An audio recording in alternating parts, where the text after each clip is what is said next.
So I sat in contemplation for 10 or 15 minutes since I made that last recording, and I feel like it's appropriate to share something else. And that is, when I was with my teacher in Mexico, I was around 21 years old. I'm 48 now, so it's 27 years ago. And I think I've said this before, maybe not perfectly clearly like I'm going to do now, but he applied the teachings of the Course in Miracles book on his path. Okay? That's the tool he used to find his freedom. And I'm sharing this so you understand that's how I know that there's purity in that instruction that came forth. I think there's authenticity and there's purity in that instruction. Because it appears to be Jesus giving that instruction through the Course in Miracles, okay? So I don't think I've made that point abundantly clear in previous recordings.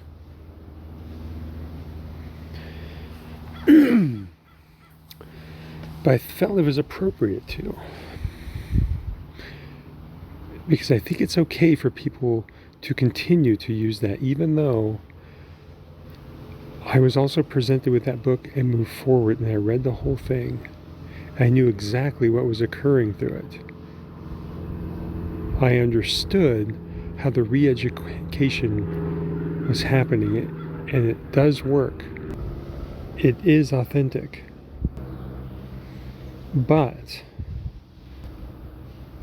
at a certain point of studying that material, I already knew there was something more. Something that wasn't being said through that information. I don't know if that is because of how this woman, Helen, this material was coming through, had some resistance or blockage where it affected what was coming through, and that enough came through to be an effective instrument of light for students, okay? But whatever it was, whatever happened,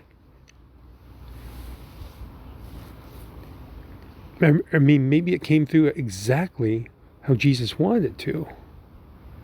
That there was no lack. I don't know. But it's powerful enough to be a proper tool. There's no doubt. But what I'm saying is I felt like there was more. I knew there was more. And so there was a time I dropped the Course in Miracles and went back on my search. And I went from San Diego back to Maui because I had been there before. And I went back. That's my neighbor's dog. You hear barking. She actually spent the night with us last night, and the neighbors should be home soon, but she gets a little restless when they're not home. But I took her back over there because she gets a lot of anxiety being over here. I'm sorry for going down this tangent. I just wanted to express that we actually do help take care of her. Her name is Nova. Although I'm not fond of having animals anywhere near me. This is a whole nother tangent, but I try to remain insulated from animal presence, even though we do have a cat that adopted us, so we didn't seek pets. My wife does. Forget it, I'll stop. I don't want to go down this tangent. I want to go back to my point. But there is a distinct reason for teachers to remain insulated from everybody and all animals, okay? That's all I'll say. I'll stop there. So anyway, going back to my point was, I felt there was more, and I went back on my search, and I returned to Maui. And that's when there was a lovely individual, a native Hawaiian, whose name was Kaipo, and he was teaching, how to use native Hawaiian plants. And I came across his instruction, and I sparked up a friendship with him. And he and I talked. And it was at that point that his girlfriend, named Trish, gave me, actually, maybe I shouldn't be calling out people's real names, but I'm pretty sure both these people have made the change already. I'm pretty sure. Because they were already in their 60s. It's been 27 years, but anyway. All right, I'll stop with the names just in case they haven't made the change. But anyway, so his girlfriend is actually the person that gave me the first book of the Ascended, Saint Germain's instruction, Unveiled Mysteries. And I knew upon the first few chapters of that book that this was the missing information that I had felt was lacking. Or not necessarily lacking, like I said. Okay, I'll try again. So I was already being prepared and shown when I was in Mexico that there was something next coming. I didn't really know what it was, right? But again, when I had these intuitions, I stuck with them and was always rewarded.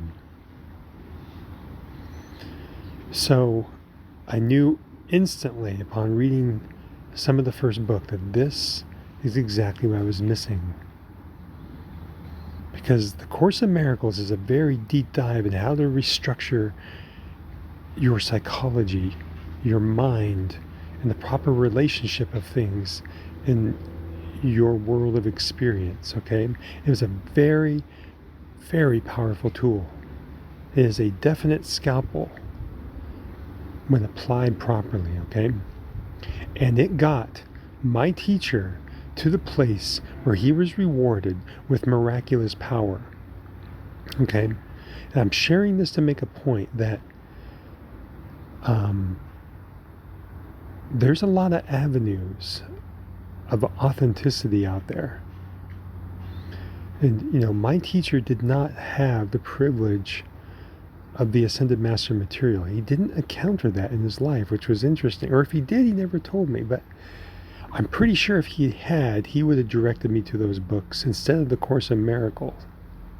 Course in Miracles. I'm pretty sure. But I think I've said this before. He did have an individual visit him who, I don't know if they were an Ascended Master or not, or just a brother on the path of greater magnitude than my teacher, but he did have an individual approach him by name at one point on his path.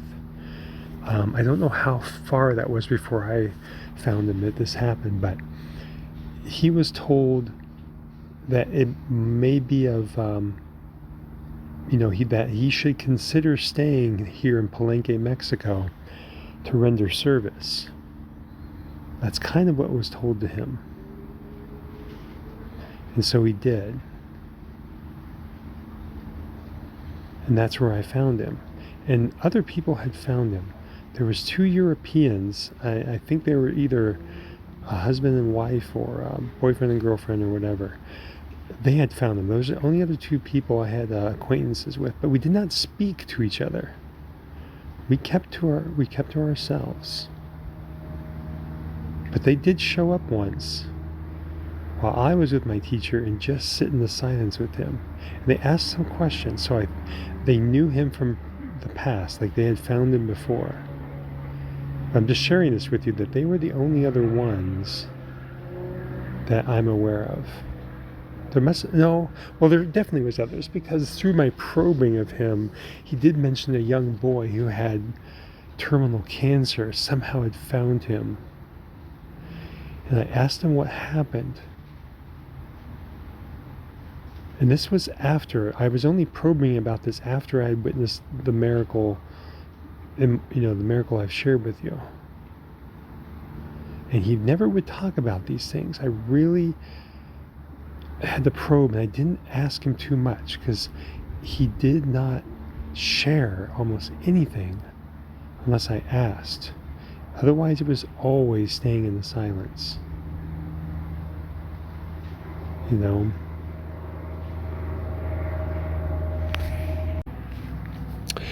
so every time I asked, he wasn't very forthcoming. Like, I could see him when I asked a question about his life. He kind of looked at me like he was scrutinizing me to see what place these questions were coming from and whether or not they had a greater purpose, right? Because he wasn't going to reveal to me things just out of sheer curiosity or curing my curiosity. But I think he sat with it for a moment and he felt if it had potential of being of greater purpose, and then he revealed things to me. So I only know very limited things about his life in the States.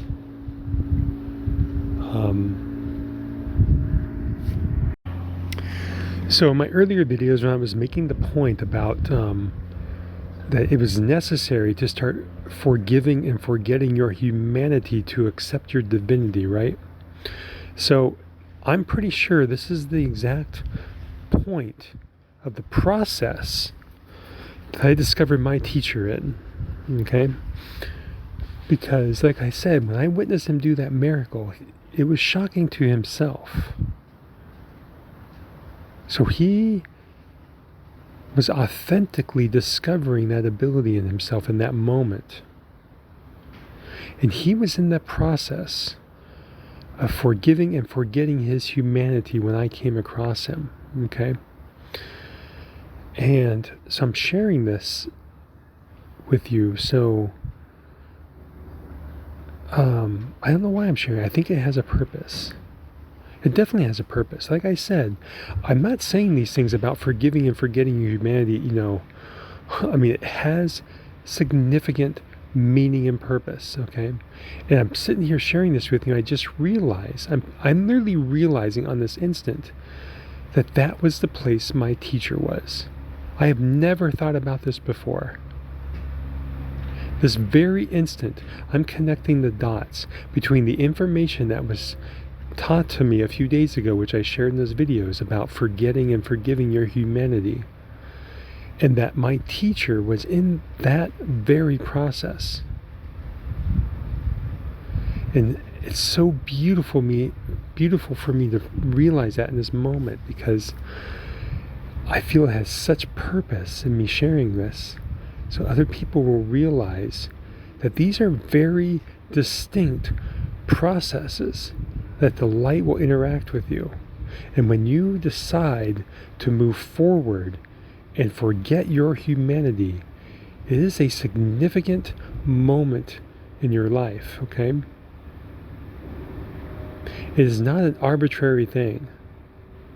It is a significant transition in your life. So that's what I'm really trying to do, is share whatever clarity I have about this entire process, because that's not something I see anybody else doing, right? But I think this is really the important stuff. I don't know, is it, to me, this has more importance. Like, I wish somebody out there could have walked me through this. Like, I'm pretty sure earlier on my path, had I discovered the same information, I would have found tremendous value in it. Like I'm saying, I'm not saying that to pat myself on the back. I'm just saying, or trying to share through perfect authenticity of why I feel there's importance in doing this. Because I'm pretty sure on my path, I would have really appreciated this information. Yeah. Is there anything more?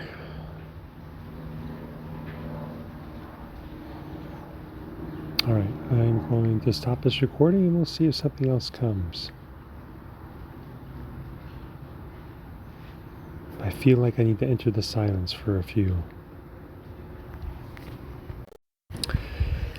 So the only other thing that might be valuable information for people that are also on a scientific kind of journey of exploration like myself is if you want absolute accuracy of what I've ingested today, I'll say this, is that there is a little bit of obscurity in how much I've taken today because the very first flush of my personal grown stuff that I'm just kind of enjoying playing with happened a few days ago, and I don't have a dehydrator, and I was just kind of letting it air dry, and it wasn't perfectly dry, but I've been kind of eating it here and there, and I put it on the scale, because it's getting there, it's getting dry, like I want to say it's 75% dry, but I put some on the scale and it said 6.7 grams, and my feeling was that it was going to be about, if it was a perfectly dry measure,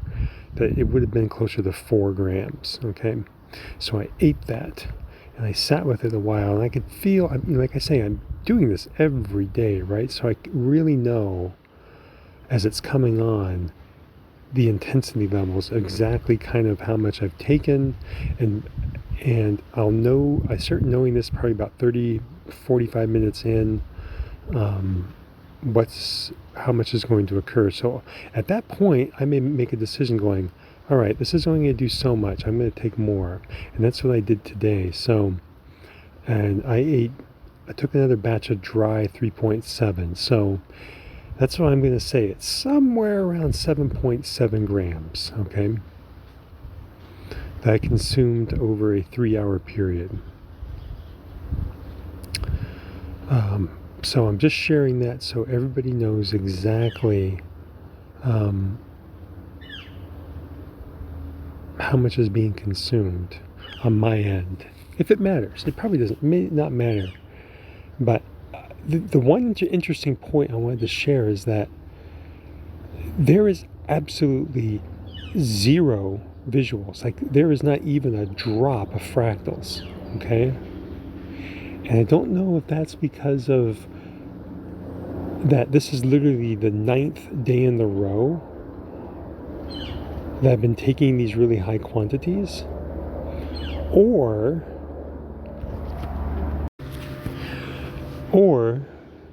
if the visuals are a test. Now, I've been saying this for a while that I'm not interested in the visual side of any of this. Like, I want to be taken to the feet of God at this, this altar of stillness I enter into, and be a student there. That's my purpose. I don't care about the visuals. So there's 3 factors in why I'm not getting visuals, because before, if I took 3 or 4 grams, I would definitely have some visuals. And so I'm sharing this with you because I've been thinking about this for at least a month. Like I said before, I analyze everything because the visuals have completely disappeared. And I don't know if that's because I keep saying I don't want them, that the fungi is literally altering itself in how it interacts with me. That's one possibility. Because there was a lot of people like Terrence McKenna and his brother Dennis. I mean, they say entities in taking lower doses than I am. And some people do that. And so that makes me wonder whether or not that's just their consciousness of where it's at, or if it's something else. because I don't want to really know. I mean, there's no purpose in me seeing entities. It's not going to make me enter into the stillness any greater. It's not going to help me develop that relationship with my God self any greater. So to me, any of that stuff is just pure distraction, which I shun. I shrug it off and forget about it because I don't want distraction in my life, right?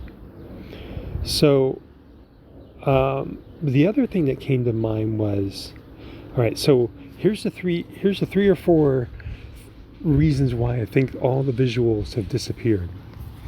Is number one, it could be the frequency that I'm taking, 6 to 7 grams every single day. Actually, sometimes more than that, because I'm taking it also in the middle of the night, about 3 a.m. I'll take 2 or 3 grams as well. So anyway, we'll say somewhere between 7 to 10 grams I'm taking every single day. All right, so it could be just the chemistry and that I've built up a tolerance that's blocking the visuals, okay? That's number one. Number two, it could be psilocybin responding, because remember, all life is conscious. Every bit of matter and energy is conscious.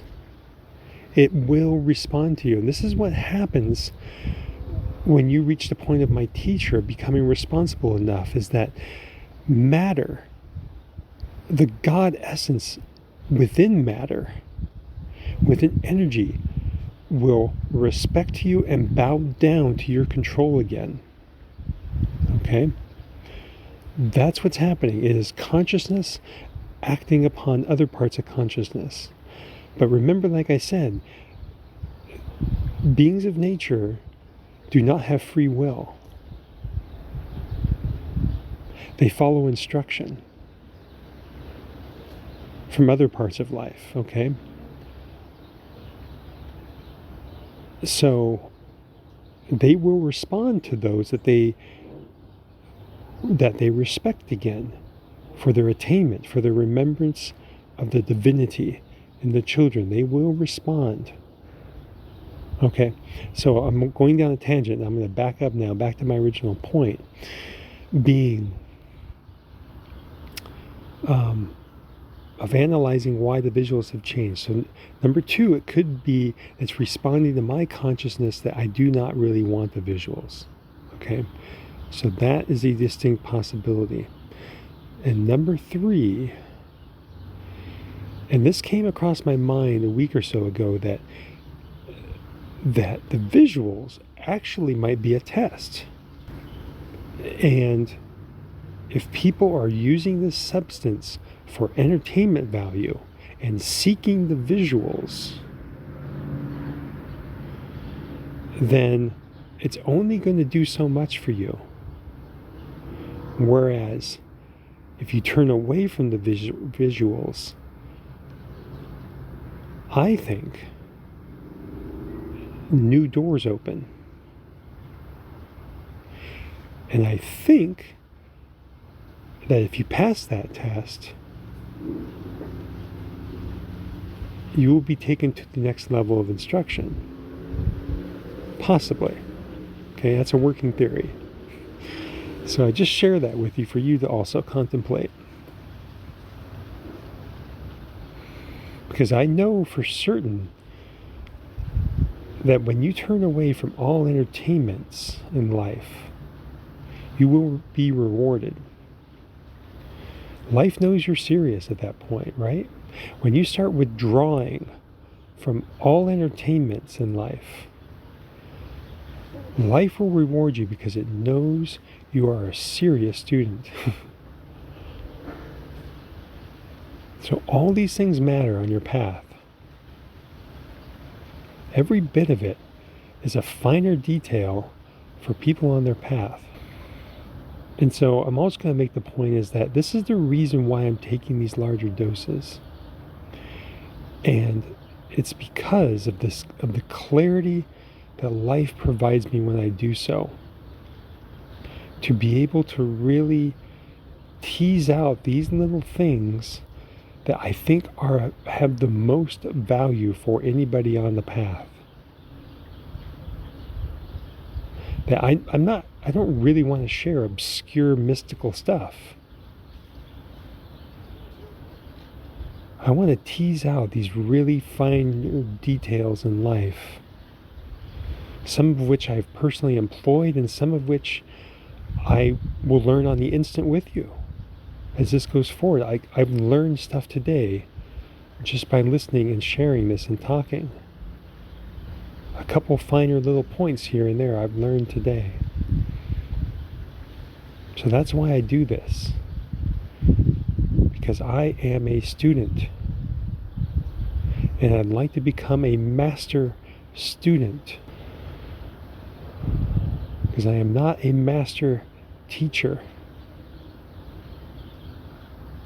I am a student sharing what I'm learning.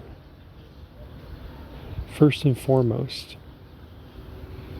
Some of which I've learned in the past, and some of which I'm learning right now.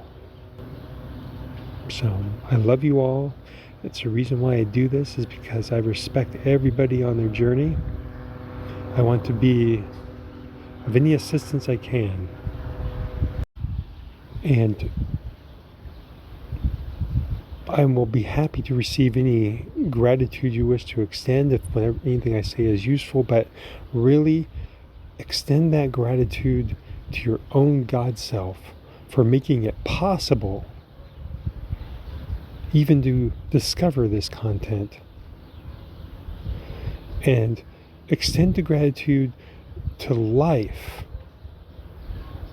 in general for everything that comes across your path. Because your gratitude is how you continue to hold the door open to greater and greater things coming forth in your life. Greater instruction, greater blessings, greater supply, greater service. And your adoration and devotion and gratitude to your own God self will make all of that possible. Never look to another individual. Always remember that a true teacher on the path saying anything is literally just like your own God self speaking directly into your consciousness, if the information is authentic. And that's why, because my God self and your God self are one and the same. They're different, they're individualized, but the content, the potential is identical. So, salutations, and I may make another video, but right now I'm going to sign off and just extend my love and gratitude to each of you. I'm going to re-enter the stillness and we'll see what happens.